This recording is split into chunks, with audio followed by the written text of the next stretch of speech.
11 players just signed a letter that could blow up the PGA Tour schedule, and the demand inside it is brutally simple. Kill the 2030 ball rollback, or they stop showing up. This is not a rumor floating through golf Twitter. It's a written, coordinated ultimatum sitting on Brian Rolapp's desk right now. The most serious player revolt the tour has faced since the LIV split. Not because of who signed it, because of what they're willing to sacrifice to make their point. Rolapp saw this coming. He's read the survey numbers, he's heard the same warning at 3 straight majors. But seeing a storm build and surviving it are two different things. And this isn't players venting anymore. This is players with a number, a demand, and a deadline that's already ticking. By the end of this video, you'll know exactly which players drew this line, what the 2030 standard does to their careers, why they're willing to torch their own paychecks over it, and the one move Rolapp can make in the next 6 weeks to stop this from becoming a full-blown scheduling war. I think Rolapp caves. Tell me if you disagree, and if you want this covered before anyone else touches it, subscribe now. Here's what almost nobody outside the locker room understands. This fight was never supposed to happen. On paper, the 2030 standard is reasonable. Reduce how far the ball flies at the elite level. Protect classic courses. Preserve the gap between a great player and a guy who just swings hard. Players don't even disagree with that. What they disagree with is who's paying for it. A single swing speed, 127 miles per hour, anchors the entire testing model, and it assumes every elite golfer hits it the same way. It doesn't. It ignores launch angle, spin rate, strike efficiency, the exact things today's best players spent a decade perfecting. Translation: the rule punishes the players who got smarter, not just the ones who got stronger. That distinction is the entire war. Once you understand it, 11 signatures stop looking dramatic. They start looking inevitable. The first name is no surprise: Dallas Kerr. 3 straight years, 3 press conferences at the Memorial, questioning the science every time. This year was different. After the Arnold Palmer, he attached a consequence to it: move forward without real player buy-in, and he reconsiders his own schedule. No raised voice. Camera rolling. That's not a complaint, that's a warning shot.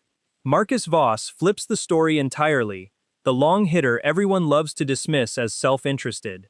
Except the data backs him. Tour driving average climbed 4 straight seasons before any ball changed. Not equipment, athletes. He didn't argue with emotion. He argued with a spreadsheet showing swing speed up 3.2 miles per hour tour-wide since 2023. The USGA never publicly rebutted a single number. No counter-study, no clarification, silence. In a fight like this, silence isn't neutral, it's a confession, and it traveled through that locker room faster than any press release ever could. Ezra Cole made this personal, not professional. He didn't talk about distance. He talked about betrayal. 12 hours of advisory council meetings over 18 months, follow-up emails, data sessions. Then the rule got announced like none of it happened. That's not policy disagreement. That's a broken promise. Players stop protecting a process the moment they stop trusting it. Names 4 and 5 are where this stops being about star power. Theo Landry built his career on precision, exact numbers into greens. For him, this isn't 15 yards off the tee. It's every approach yardage in his bag getting rewritten overnight.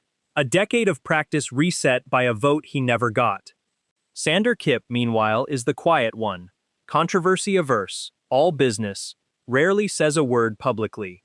When a player like that signs a letter threatening the schedule, that's not noise, that's conviction. Anger burns out. Conviction doesn't. 6 of the 11 aren't stars who can shrug off a missed week.